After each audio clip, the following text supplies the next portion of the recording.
Welcome to the show that teaches you the things your parents and teachers are too afraid to.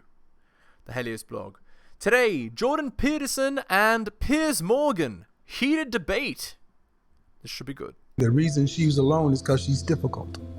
Women are not accepting the bare minimum.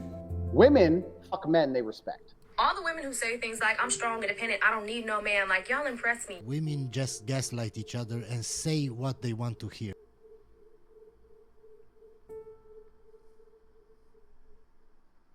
Well, the other thing that's very interesting about that show, maybe why it's received such incredibly widespread public attention is because it is strictly meritocratic. Yes. Right. And there's such a ideological assault on the idea of meritocracy. I was just watching a congressman from the US today claiming that the critics of Biden after the last debate are ableist. Yeah. Right? I mean, well, I don't even know what to think about that. It's like, I see. So now here's your theory. Your theory is that it doesn't matter whether the president of the United States is able, because all discrimination between being able and unable is a form of prejudice. And that even applies with regards to the president of the United States. And so that means that all the people who are concerned that there might be something astray with him cognitively, that we're being lied to about at a level that's almost inconceivable, are now equivalent to like KKK racists from the 1940s. And that's your argument. And by the way, in relation to the same critique of his vice president, should you dare to criticize Kamala Harris, you are de facto a racist. That the only reason Gavin Newsom said that the other day. That the only reason that you would feel the need to criticize this black woman who's vice president is not that she's been completely incompetent in her job, which any impartial observer would conclude, but it has to be because of her skin color and her gender. And even though that's why she was put in the damn position to begin with. Joe Biden said publicly, I want a black woman, right? And then he gets a black woman who is massively underperformed, which hasn't helped him at all. But no one's allowed to criticize her, because if you do, you'll be called a racist. And I find that one of the laziest tropes out there in modern society. It's a way of, I think we've discussed it before, but it's a way of stifling honest debate. It's a way of censoring legitimate criticism. It's a way of asserting moral superiority that's unearned. That's a lovely and way. actually, none of them really mean it. I mean, it is the genuine epitome of virtue signaling. What they're really, I mean, I remember for example, I remember when the George Floyd murder happened, and it was a horrific incident, of course. But I remember that soon after that, there was a Black Square Day announced on Instagram, where everybody had to signal their virtue about this by doing a black square. Now, I'd spent the entire morning on Good Morning Britain hosting debates about the George Floyd killing and showing enormous empathy and support for Black Lives Matter and what had happened. This was very early stages before a lot of stuff came out about the organization Black Lives Matter, which put a rather different gloss on them. But the principle that, this had been a terrible killing, that this man should never have been killed, that it was possibly racially motivated, all that kind of stuff. I was debating this with an absolutely open mind and being very empathetic to all these arguments. But I didn't do my black square on Instagram. Uh-oh. And my sons got in touch with me and said, Dad, you got to do your black square. I went, why? We're getting criticized because you haven't done it. And I actually had posted a picture of a bottle of rosé wine, because I was having one in my local square. And I hadn't given any thought to the rule that I had to signal my virtue about this thing. And I then got absolutely annihilated by people saying, how dare you do this? Where is your black square? And I remember thinking, but all of you are going to go right back tomorrow morning to posting inane, self-aggrandizing photographs of yourselves on beaches or in nightclubs or in Ferraris or whatever. None of this means anything to you. Whereas tomorrow morning, I'll be back on air doing another 3 hours of debate about this to try and get the society in the world in relation to this issue back to a place of better racial justice. Now, which one is going to have a better effect on influencing people's minds? There you go, be an ableist again. Right, and that's the point, is that I found it such a trite and kind of pointless example of worse. this cult of virtue signaling. It's worse than that. So I just finished a book, which is going to be published in November, and I walked through a sequence of biblical stories trying to explain what they meant psychologically. And I spent some time on the book of Exodus for obvious reasons. And there's a commandment in there that people misapprehend. So I think it's the third commandment. Don't use God's name. Thou shalt not use the Lord's name in vain. And people think that means don't swear or curse. And it sort of means that. There's a peripheral meaning that is associated with that casual use of the sacred, let's say. But that isn't what it means. It means don't claim divine virtue when you're working for your own purposes. And the same thing happens in the gospel account, say, because the Pharisees, who are Christ's primary enemy, are the people he accuses of utilizing the sacred, the deepest, so you could say compassion even, given its proper place, for their own self-aggrandizement. They're praying in public. They're trying to occupy the best seats in the marketplace. They want the best seats in the synagogues, etc. That's the accusation. And so that virtue signaling, it's not merely, it's an expression of an unbelievably deep and ignorant narcissism, right? It's part of the victim-victimizer narrative, first of all, which explains all of history with no cognitive effort. And then it's these performative gestures that make you morally virtuous, right? And one of the consequences of that, too, is as soon as you're morally virtuous like that, you get to... then you get to take other people down because you're better than them, you're above them. Yeah, it's nonsense, right? And we know this. Like, that goes without saying, that people that are, just because you say all the right things doesn't make you a virtuous person, right? But people live their lives according to this garbage, right? Oh, look at what a great person I am because, you say all the right things. Yeah, bullshit. It's all in the actions. Specify the victimizer who's your enemy and tear them into shreds, and that's actually a moral act. And I mean, you saw a bit of that, you said, with the black square. Yeah. But it's an unbelievably pathological... But it was fascinating to me that my own children, all in their 20s at the time, that they were being contacted by friends saying, why has your dad done this picture of a bottle of wine? Where's his black square? And they were kind of damned by association. And were keen for me to rectify this problem. And I had to say there's a tribal signaling there too. And I said, guys, I'm not going to do it. I'm sorry. I'm just not going to feel bullied into doing something that I think actually is pointless and trite, and that all the people doing it don't really care much about this cause and will be very quickly back to their normal work on Instagram, which is pumping themselves up and showing off and all the things people do on Instagram. I said, I'm just not going to play this game. Well, there's no cost to doing it, right? To putting up a black square. Right. You can indicate someone's commitment. That's exactly right. There's no sacrifice. There's no hard work Why did you required. use sacrifice? Is that? Well, because I think that to really support a cause, whatever that cause may be, at some point you have to show a bit of sacrifice to that cause. You have to commit time or money or resources or whatever it may be to support reputation. Put your head over the parapet. There has to be an element of risk and an element of sacrifice. Now, if all you're doing is following the hashtag trend of the day, there's no sacrifice, there's no risk-taking. In fact, it's the opposite. The reverse, it's actually more courageous to say, I'm not going to do that. What I'm going to do is I'm going to do this.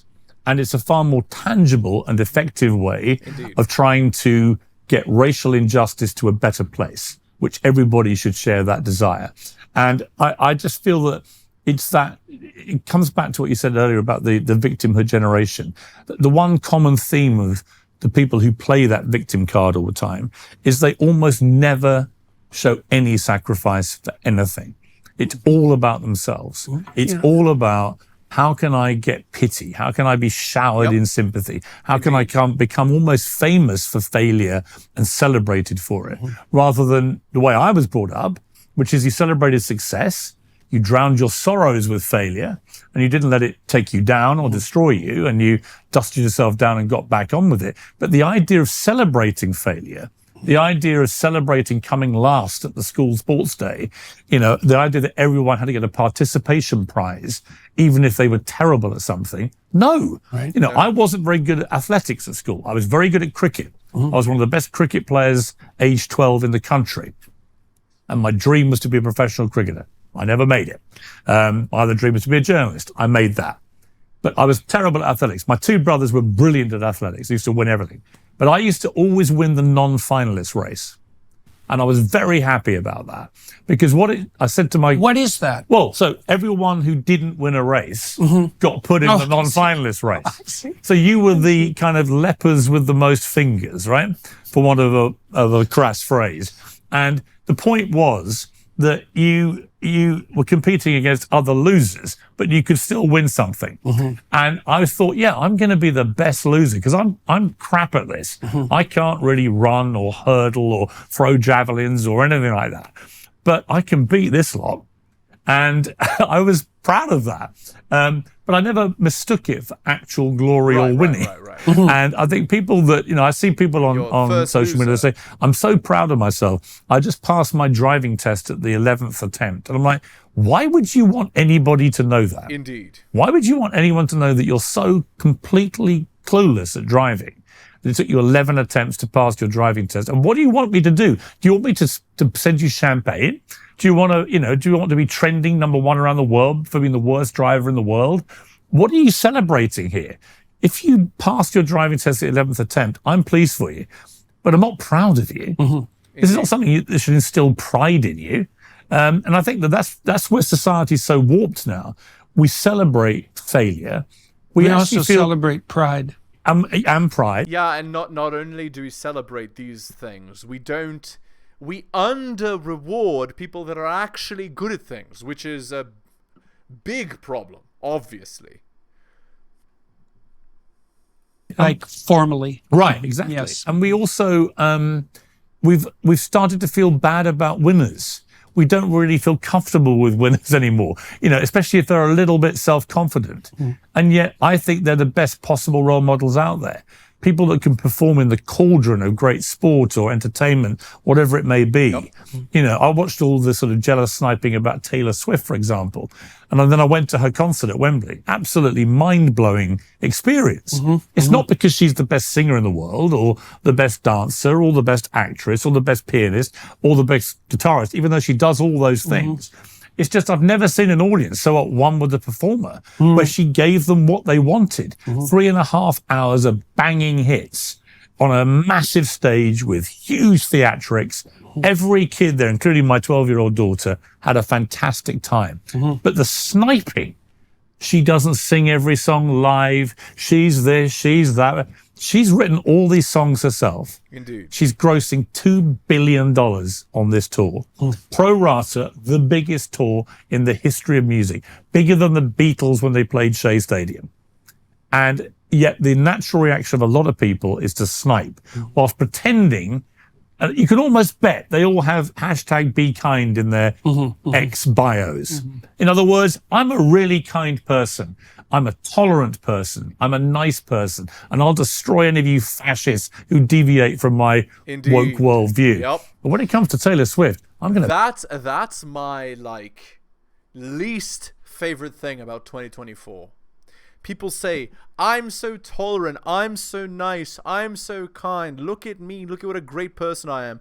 And the second you deviate from their worldview, what they think you should be doing, the second you do, the knives come out. It's like, so where was that thing about being kind and tolerant again?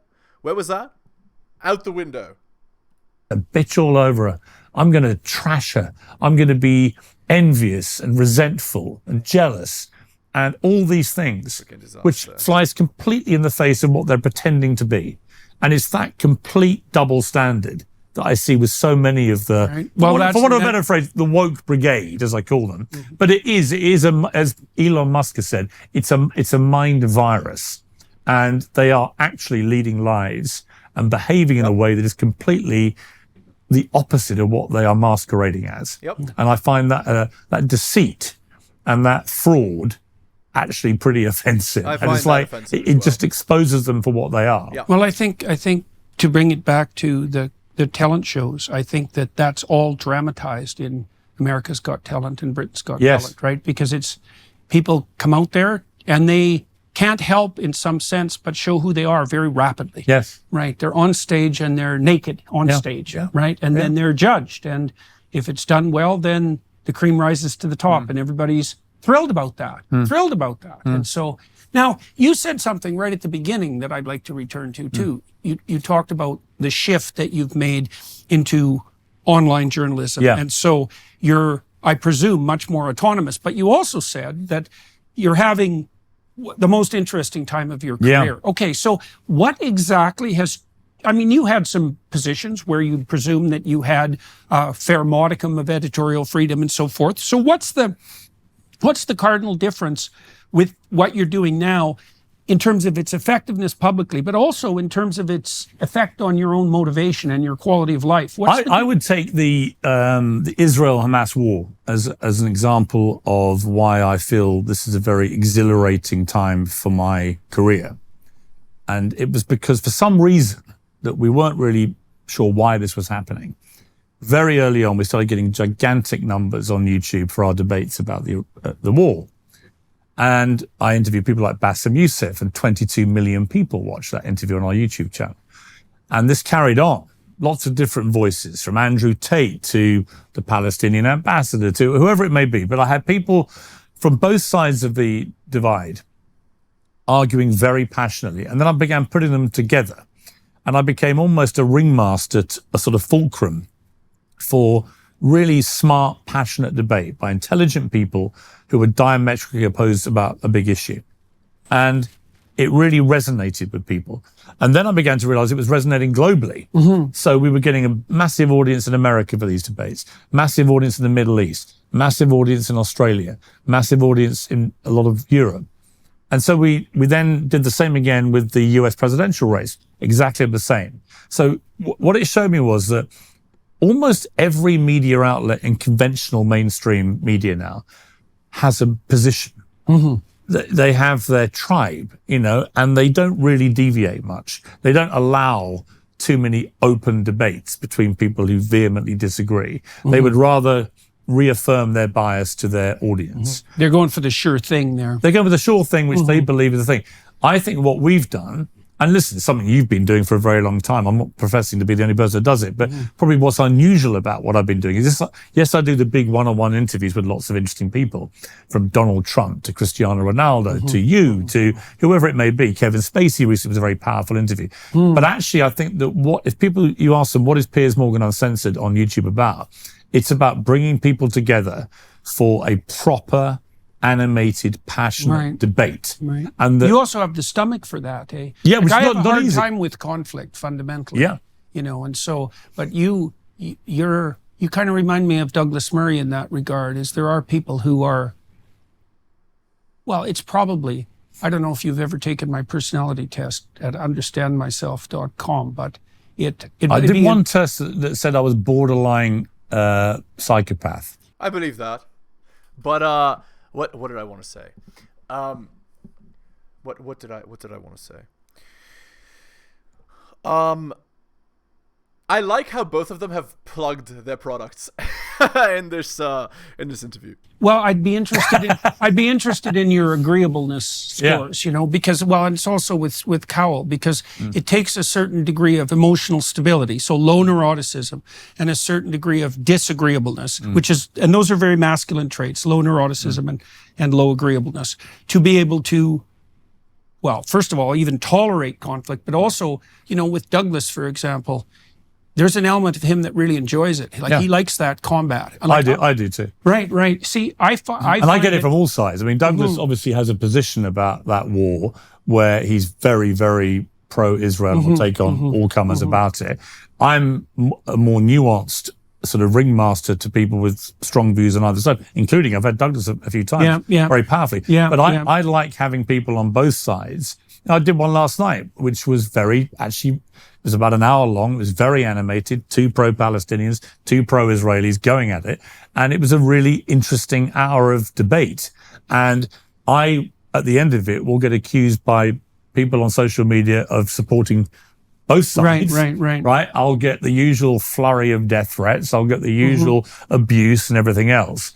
But I think it's a price worth paying to actually, what I think is rebuild an atmosphere in democratic countries of a genuine democracy. Places where this kind of vigorous open debate can take place. And at the end of it, actually, I can thank everybody and we can all go back to reasonably civil lives and not want to kill each other. Yeah. And I really feel hope. I think, I wrote a book last year called Wake Up. And at the start of it, I told the story of several thousand years ago, people existed in tribes and they all had the same haircuts. They all had the same clothes or whatever, loincloths they were wearing. They all had the same attitudes to life. They all liked the same kind of foods and drinks because that's what the tribe did. And there were lots of these tribes. And then they ventured out eventually from their area and their tribe. And they've met other tribes who dressed differently, sounded differently, had different attitudes, looked different. And their instinctive reaction was to try and kill each other.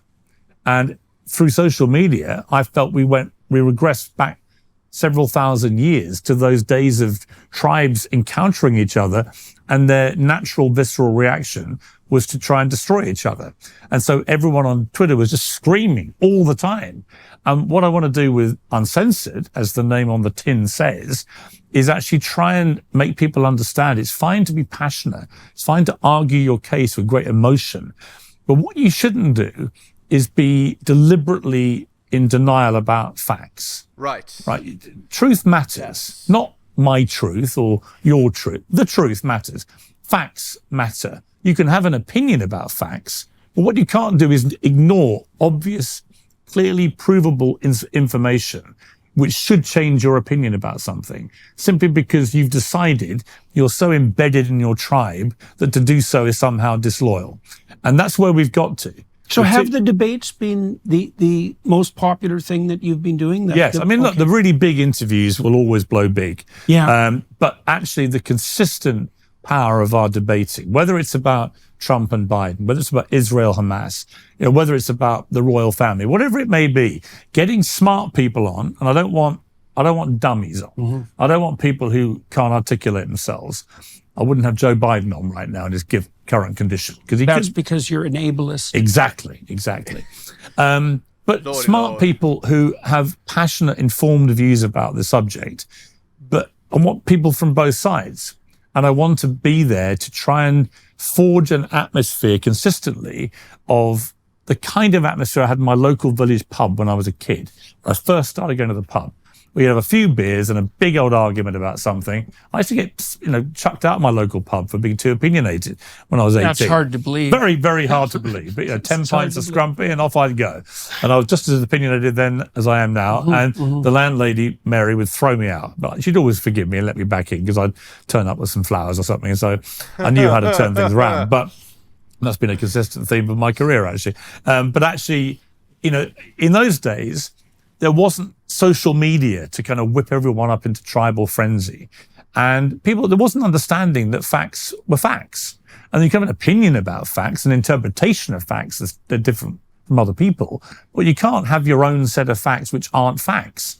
As Ben Shapiro's, I think it still is, his pinned tweet, is facts don't care about your feelings. We're now a feelings-led world where people feel that the power of their feelings can supersede actual facts. People talk proudly about my truth. Well, what does that mean? What do you mean my truth? It means do what I want. Yeah, indeed. My truth means it may not be true, but because I feel it, it is actually a form of truth.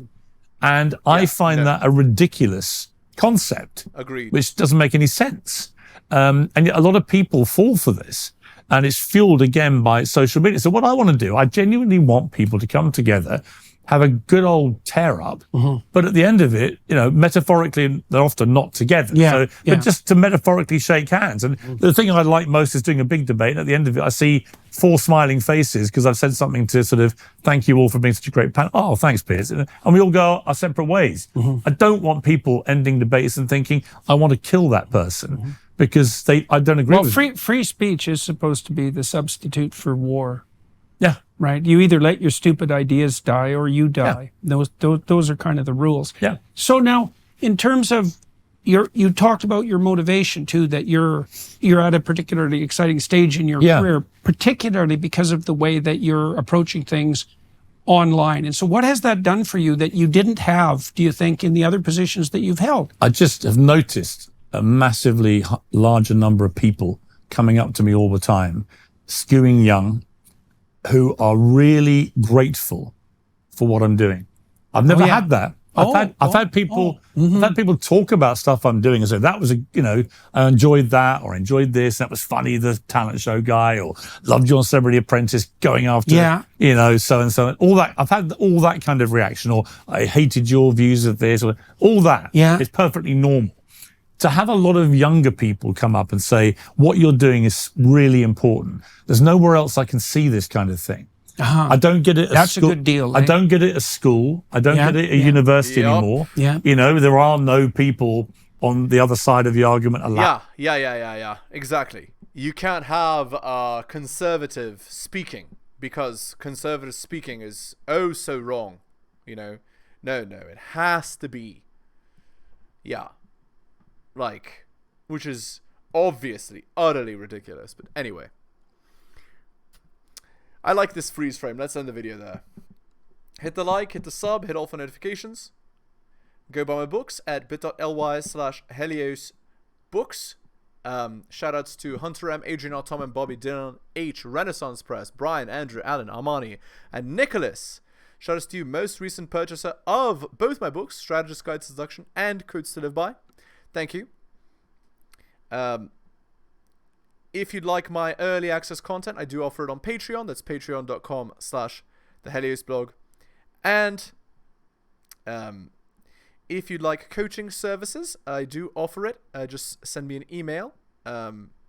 It's at theheliosblog@gmail.com. Shoutouts to Nicholas, who has had coaching for quite a while. Again, thank you so much for listening, guys, especially if you listen to the end. I really do appreciate it. Take care of yourselves, and I'll see you next time.